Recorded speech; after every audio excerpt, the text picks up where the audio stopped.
जैसे जैसे बारिश का मौसम समापन की ओर जा रहा है, वैसे वैसे इंद्र देवता इस धरती पर इंसानों पर, चाहे वो पहाड़ हो चाहे मैदान हो, सभी जगह अपना कहर ढा रहे हैं। ऐसा लगता है मानो इंसानों ने अपनी जिंदगी की बर्बादी खुद ही अपने हाथों से लिख डाली है।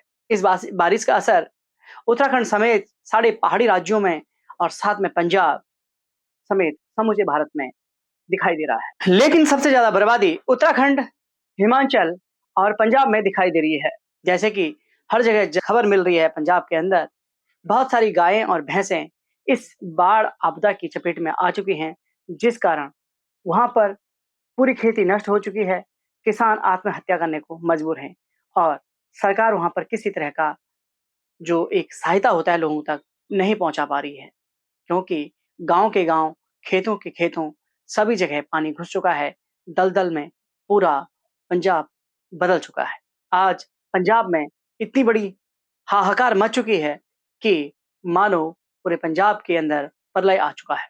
वहीं दूसरी ओर हिमाचल में कुल्लू मनाली में बादल फटने से वहां के गांव, मार्केट, गाड़ियां और जो रोडें गांव को जोड़ने वाली थी, वो सारी इस बाढ़ की चपेट में आकर के, इस त्रासदी की चपेट में आकर के अपना समूचा विनाश कर चुकी है। और साथ में लोगों की अपनी जिंदगी भर की जो पूंजी जो उन्होंने इकट्ठा की थी अपने बच्चों के लिए, अपने परिवार के पालन पोषण के लिए, जो मकान उन्होंने अपने बच्चों के लिए, परिवारों के लिए बनाए थे, वो भी इस बाढ़ की चपेट में आकर के हमेशा के लिए खत्म हो चुकी। मानो ऐसा लग रहा है कि हिमाचल में अब इंसान का बसना और जीना बहुत मुश्किल हो गया है। प्रकृति इतने बुरे तरीके से पहाड़ के लोगों पर हावी हो रही है। दूसरी तरफ उत्तराखंड की बात करें, पिछले महीने धराली में आई प्राकृतिक आपदा से उत्तराखंड के लोग बाहर नहीं निकल पाए थे। वहीं दूसरी तरफ उत्तराखंड के थराली चमोली में भयंकर प्राकृतिक आपदा आई और अपने आगोश में घर, दुकान, मकान, गाड़ियां, सड़कों को अपने साथ बहा ली, जिस कारण थराली की मेन मार्केट पूरी तरह से बर्बादी की कगार पर आ चुकी है। वहीं थराली से जुड़ने वाली शोलडुंगरी, मैन, केरा, रतगांव को जोड़ने वाली जो रोड है, वो भी पूरी तरह से प्रभावित हो चुकी है और थराली से जुड़ने वाले जो 40-50 गांव हैं, वो बुरी तरह से प्रभावित हो चुके हैं। वहीं थराली से सगवाड़ा पारथा वाली रोड भी पूरी तरह से बर्बादी की कगार पर खड़ा हो चुका है। पूरी तरह से वहां भी भूस्खलन लगातार हो रहा है।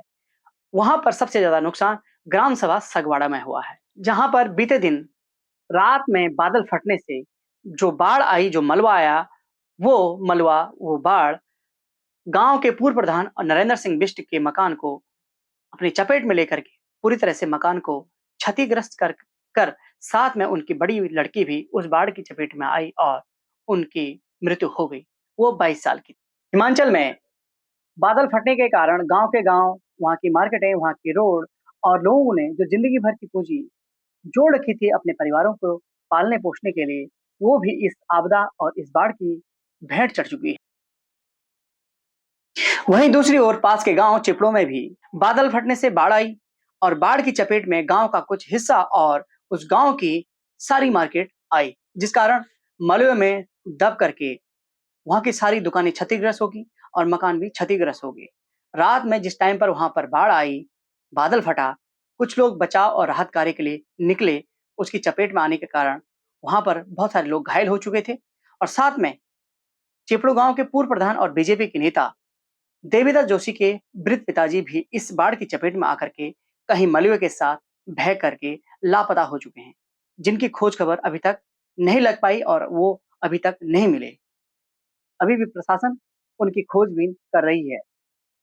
बीती रात 3 सितंबर को सुबह के 5 बजे थराली से पारथा जाने वाली रोड डुमडाव में एक बादल फटा, जिसने उसके बाद बाढ़ का रूप ले लिया और इस बाढ़ की चपेट में ग्राम सभा सगवाड़ा के निवासी जगत सिंह का मकान भी आ गया और पता ही नहीं चला कि बाढ़ के साथ वो घर कहाँ लापता हो गया। ऐसा लग रहा है कि वहां पर कोई घर था ही नहीं।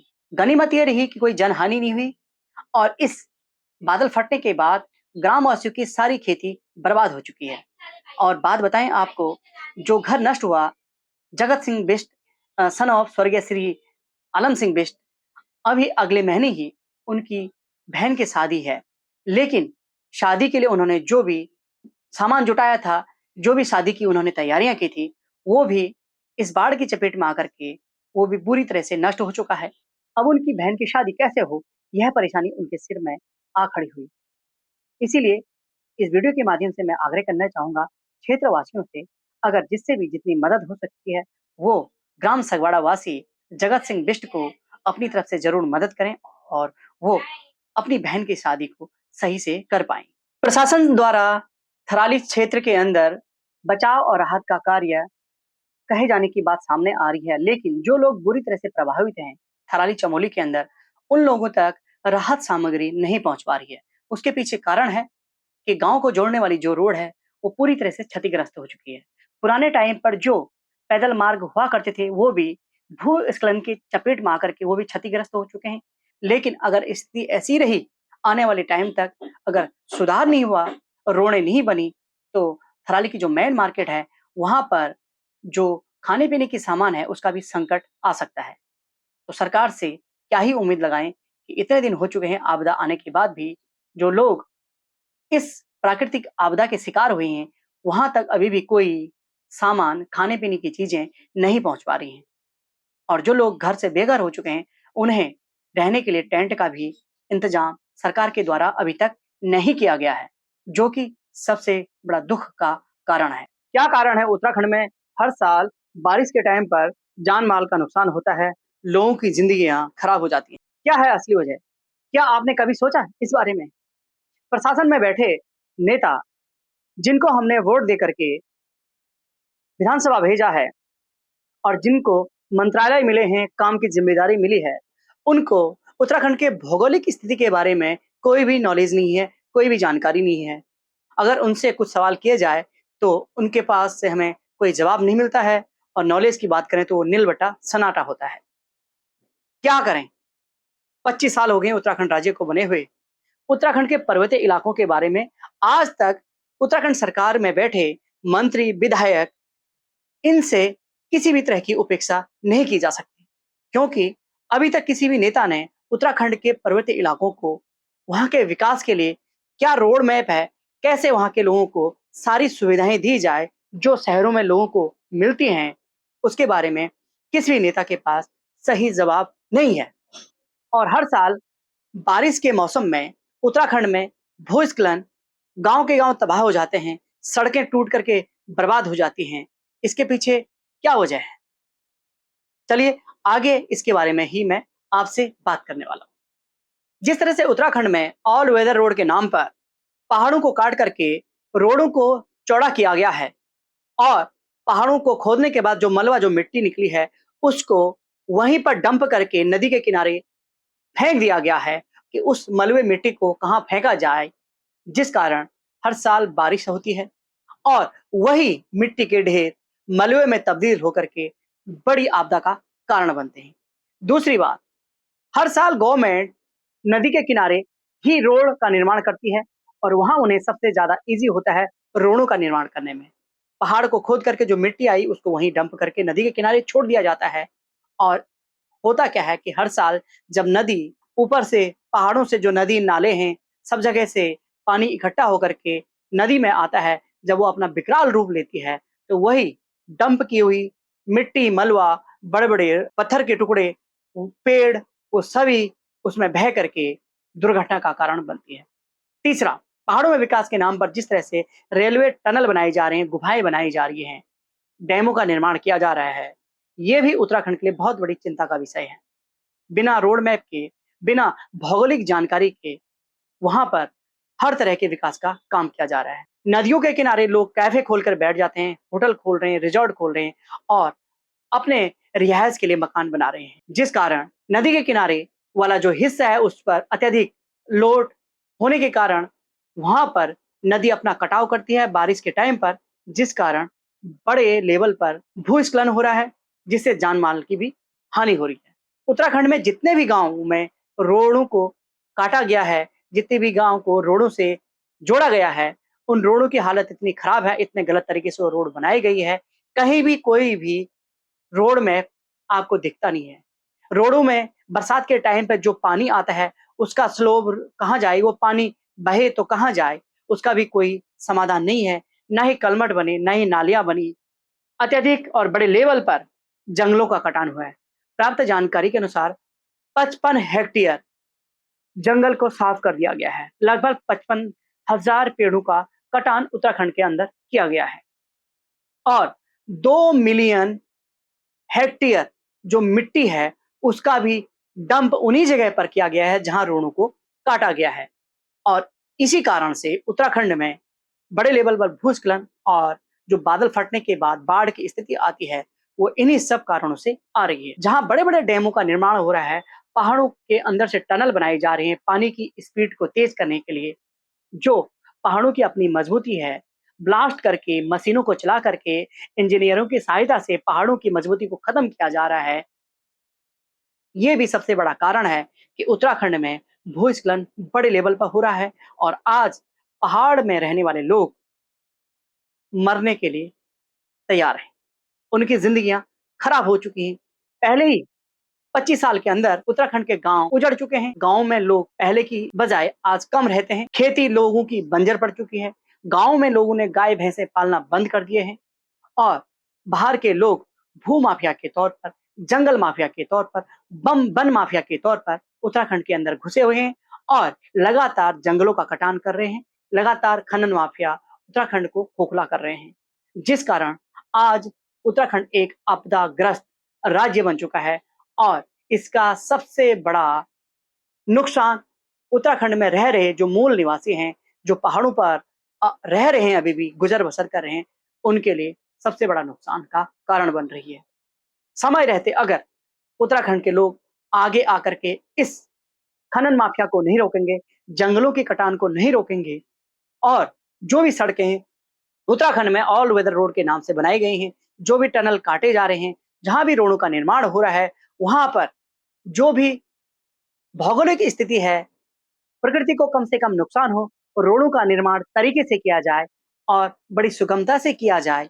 अभी कुछ दिन पहले ही थराली क्षेत्र यानी कि चमोली जिले में उत्तराखंड सरकार में कैबिनेट मंत्री धन सिंह रावत, जिनके पास स्वास्थ्य मंत्रालय है, वो आपदाग्रस्त चमोली जिले के थराली और उससे लगे हुए चेपड़ों गांव का दौरा उन्होंने किया, जो वहां के सांसद हैं बनूनी जी के साथ।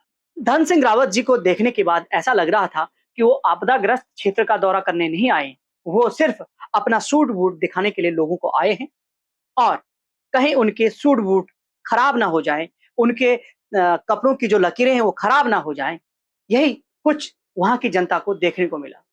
उनके चेहरे पर किसी तरह की कोई सिकन नहीं थी, कोई चिंता नहीं थी। उत्तराखंड का एक जिम्मेदार पद पर रहने वाले मंत्री धन सिंह रावत जी वहां के लोगों से इस तरह से मिल रहे हैं जैसे कि वो चुनाव प्रचार में गए हों, पार्टी के लिए वोट मांग रहे हों और अपना पद और अपना कद मजबूत कर रहे हैं। जब भी हमने धन सिंह रावत को ऐसी आपदा वाले क्षेत्र में जाते हुए देखा, तो उनके महंगे से महंगे सूट बूट को देख करके कहीं से भी ऐसा नहीं लगता है कि नेताओं को उत्तराखंड के आपदाग्रस्त क्षेत्र और वहाँ के लोगों की चिंता है।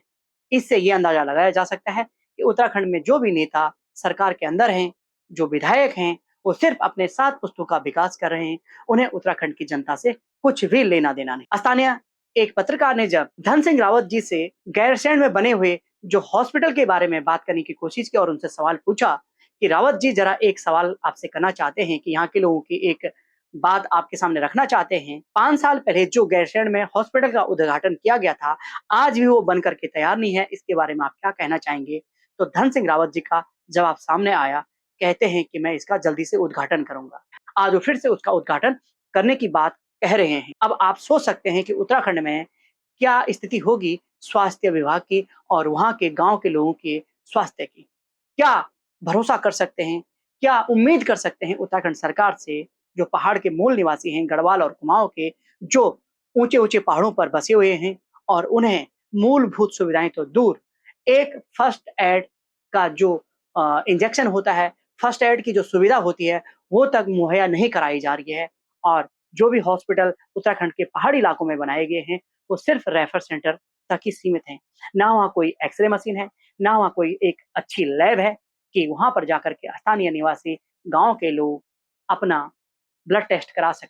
छोटा-मोटे जो बीमारियों के टेस्ट हैं, वो वहाँ जाके करा सकें। लेकिन इसके बावजूद भी सरकार के कानों में जूँ तक नहीं रेंग रही है और ढाक की तीन पात कहने वाली बात है, फिर भी वही हालत है जैसे 25 साल पहले उत्तराखंड में कुमाऊँ और गढ़वाल के पर्वतीय इलाके के लोगों के थे, वही उससे भी बदतर हालत आज उत्तराखंड के पर्वतीय लोगों की हो चुके हैं। अगर आप मेरी बात से सहमत हैं, तो इस वीडियो को ज़रूर शेयर करें और लोगों तक आगे पहुँचाएँ। अगर आज भी उत्तराखंड के लोग जागे नहीं, उठे नहीं, आवाज़ अपनी उठाई नहीं, तो आने वाले टाइम में इससे भी भयावह और भयानक परिणाम आपके सामने आने वाले हैं और उसके लिए हमें भुगतने के लिए खड़ा रहना होगा। शायद तब तक कोई बचे और वो बुरे दिन देखे, जैसा बुरा दौर आज के टाइम में पूरे उत्तराखंड के पर्वतीय इलाकों में देखने को मिल रहा है। आज की वीडियो में बस इतना ही। मिलता हूँ आपसे अगली एक अच्छी इन्फॉर्मेशन वाली वीडियो के साथ। तब तक आप लोगों से लेता हूँ विदा। दीजिए मुझे इजाज़त। राधे राधे, हरे कृष्णा, जय श्री राम, जय बद्री विशाल, जय माँ भवानी, भारत माता की जय।